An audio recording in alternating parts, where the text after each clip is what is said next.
Hey there, my name is Tyler Anderson. You might be wondering why I have this yo-yo. We'll get to that in a minute. But I'm here today to talk to you about creativity. I truly believe that creativity is the fuel that generates opportunities and drives growth.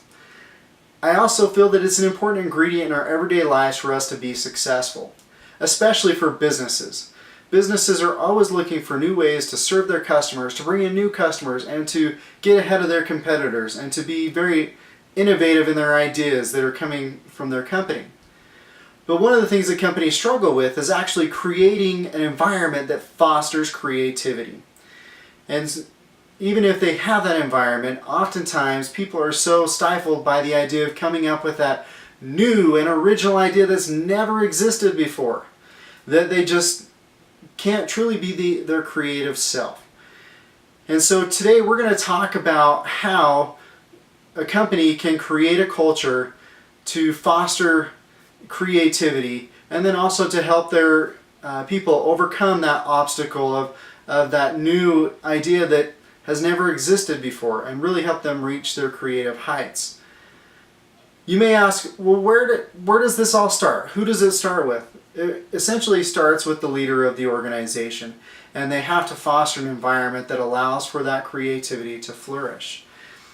President and CEO of the Hitachi Foundation, Barbara Dreyer, said, "Creativity is rapidly shifting from a nice-to-have to a must-have quality for all types of successful organizations. A firm's embrace of creativity in their workplace culture requires a disciplined approach to unleash the chaos of inventive ideas." If we are going to unleash that creativity, like Barbara said, it's on us as the leaders to establish direction.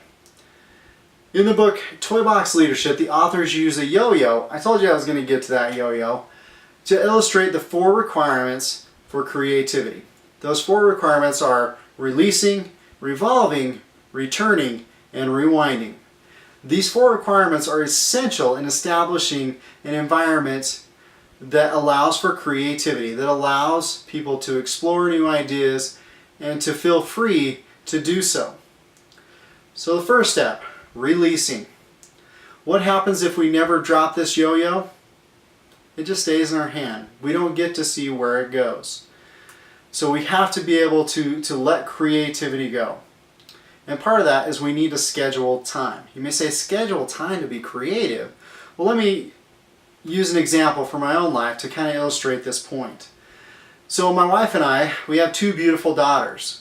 But oftentimes we'll find ourselves that 3 months have gone by and we haven't gone on a date. We haven't had time for just her and I. And it's because we haven't scheduled that time. And life just happens. And it's the same with creativity. If we don't schedule time to be creative, you're not going to get the results that you want.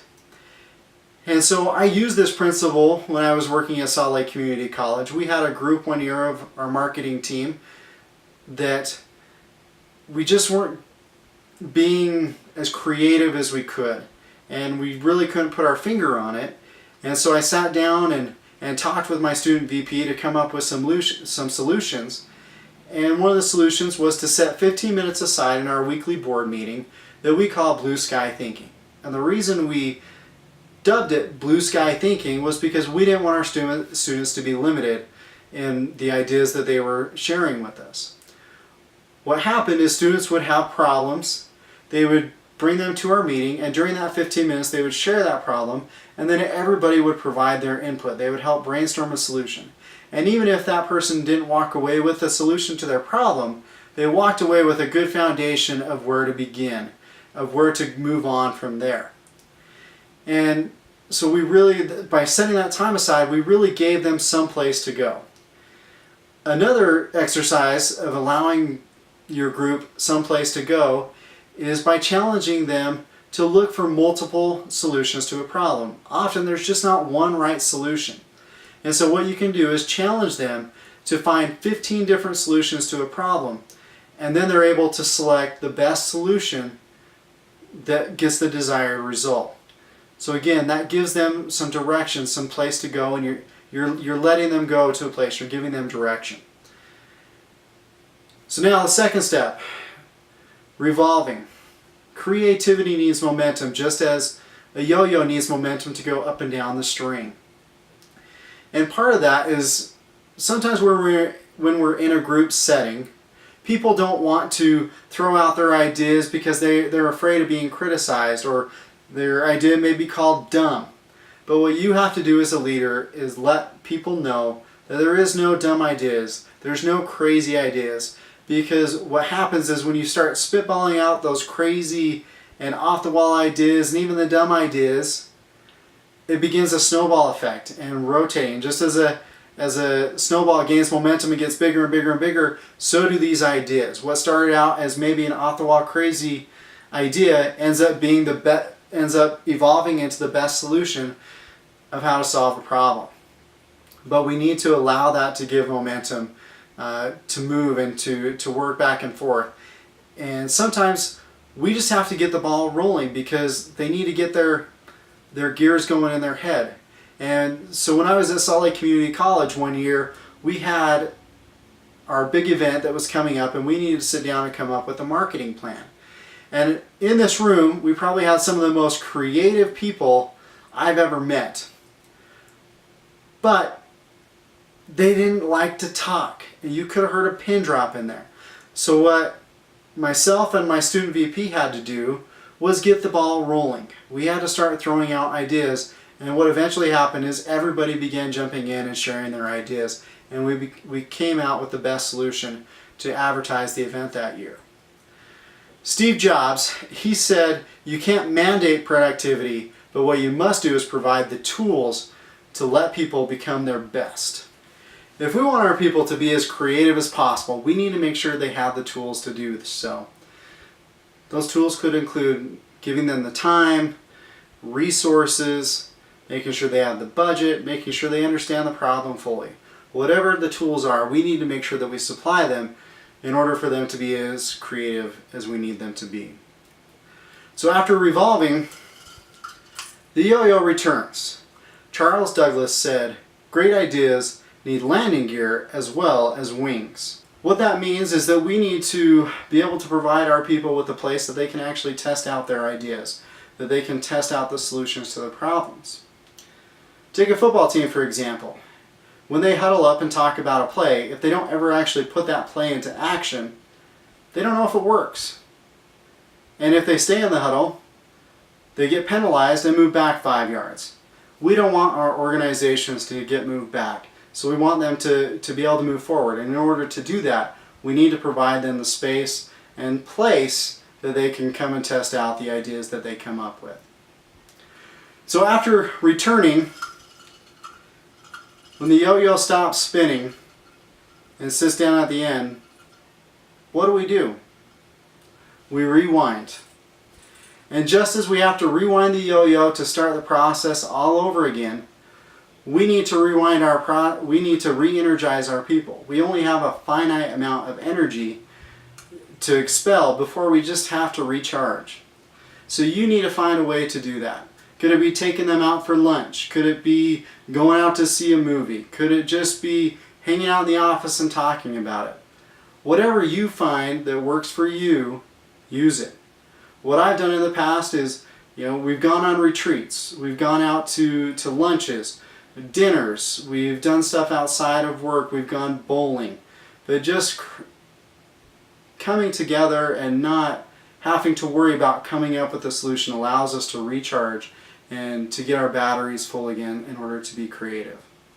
But even after all the releasing, revolving, returning, and rewinding, sometimes we still find it difficult to be creative.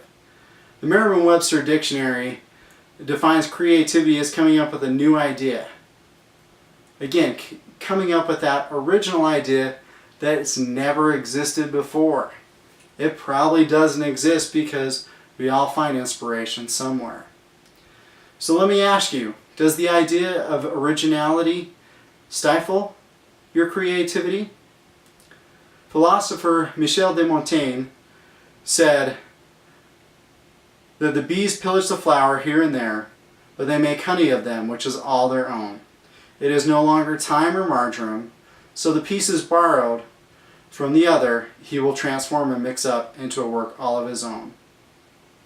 So even the bee doesn't create something original out of thin air. The bee borrows from the flower and creates honey all its own. So just like that with creativity, we don't need to come up with something out of thin air. We just need to find our flower, whatever our inspiration is, and create our own honey. For me, I enjoy writing screenplays in my spare time. My flower or my inspiration is movies or books. It could be a single line of dialogue from a movie or a kernel of an idea from a book. But I borrow those ideas, I run with them, and I make them all my own. Often I find myself sitting down with students because they are frustrated because they're trying to come up with a new idea or a new event on campus that's never happened before, that no one's ever seen before. And they get so wrapped up in that that it keeps them from actually accomplishing the task.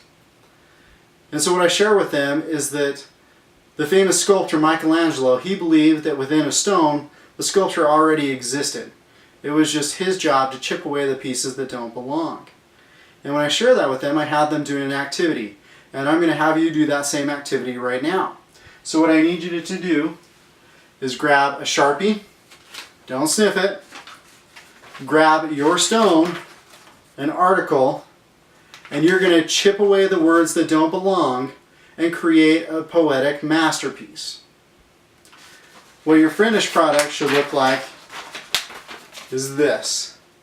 You chip away the words that don't belong to come up with your own poem. Now you finished the activity and completed your poetic masterpiece. What this activity helped us understand is that creativity allows us to take something that already existed, to borrow, and to chip away, and to find something that's all our own, something that is ours. Creativity is that fuel that generates opportunities. Creativity drives growth. So what can we do to help our teens be more creative? Allow them to be released. Allow them to churn through the crazy ideas to come back with the really good ones.